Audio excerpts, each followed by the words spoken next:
I want to speak today on history and heritage of the U.S. Army Rangers. The history of the Rangers is long, it's steeped with blood and valor. From the colonists to the Revolutionary War to the valleys of the Corn Gall, the U.S. Army Rangers have been in every major conflict that the United States has found themselves in. We start out with Captain Church, formed a company of independent Rangers from Plymouth colonies to fight for the British Crown during King Philip's War. After him was Major Rogers, formed 9 companies of colonists to fight for the British during the French and Indian Wars. Colonel Morgan fought for during the Revolutionary War, formed a company called Morgan's Riflemen. Most notably, General Burgoyne had said that Morgan's Riflemen were the most famous corps of the Continental Army, all of them cracked shots. During the Revolutionary War, he also had Francis Marion, nicknamed the Swamp Fox. His outfit was known as Marion's Partisans. They operated out of the Carolina swamps. They used hit-and-run tactics to disrupt the British. Their harassing tactics played a major part in Revolutionary War victory for the United States. After that, you go to the War of 1812. Ranger companies patrolled the frontiers from Ohio to Illinois. According to the U.S. Army website, there are many famous men in the Rangers, including Daniel Boone and Abraham Lincoln.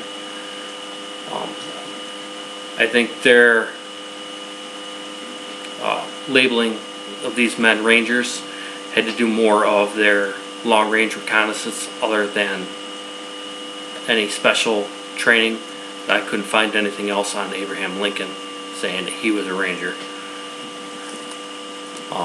After then, you go to the Civil War. We had Rangers on both sides, both for the Confederate and the Union armies. Most notably, you had the Confederate John Mosby. He was so good with his cavalry tactics, Ranger tactics, that part of north central Virginia was actually nicknamed Mosby's Confederacy. He pretty much owned all that. After the Civil War, there was nothing notable up until World War II, when the Army decided to create 6 new Ranger Infantry battalions. They activated them using British Commando standards. This is the first time that we actually moved from basic combat skills into specialized tactics for our Rangers. They trained at Carrickfergus, Northern Ireland.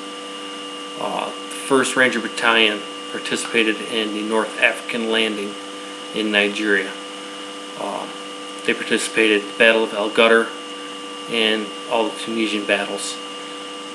After the Tunisian campaign, the 3rd and 4th Battalions were trained, and the 1st, 3rd, and 4th Battalions actually began the tradition of wearing the Ranger Scroll insignia on the sleeve.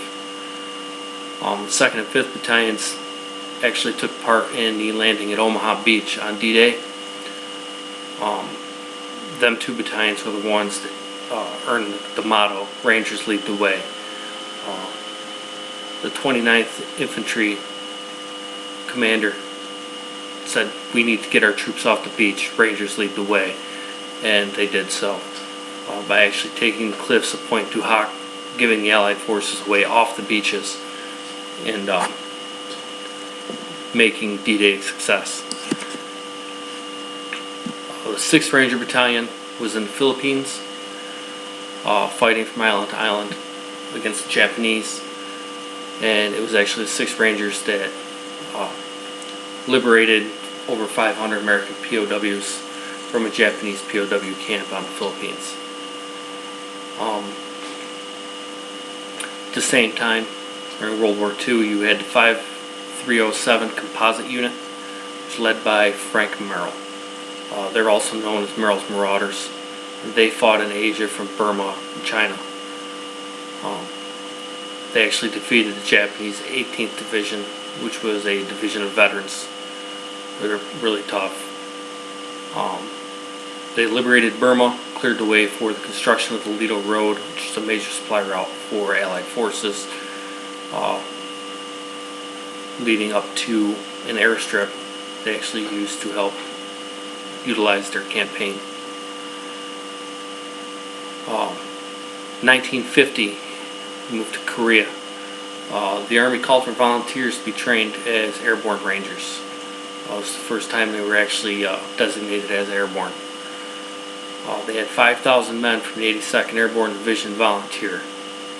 900 of those men were chosen to form the original 8 companies of airborne rangers.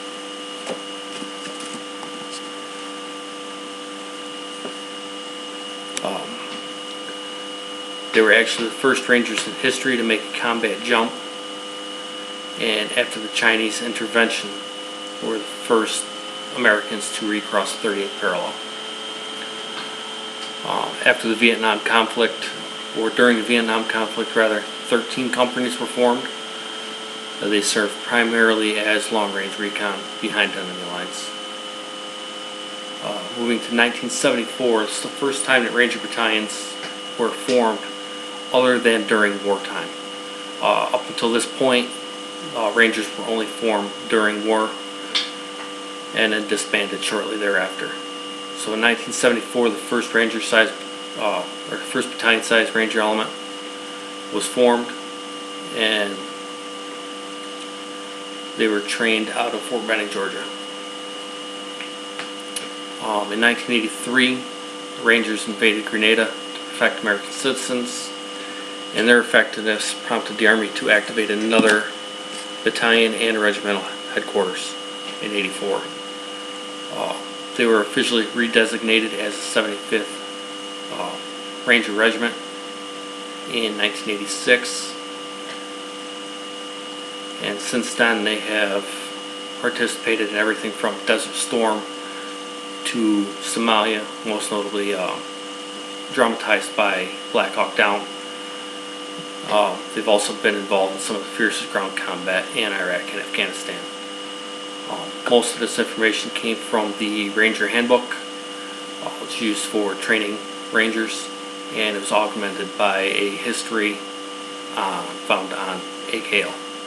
All right, thank you.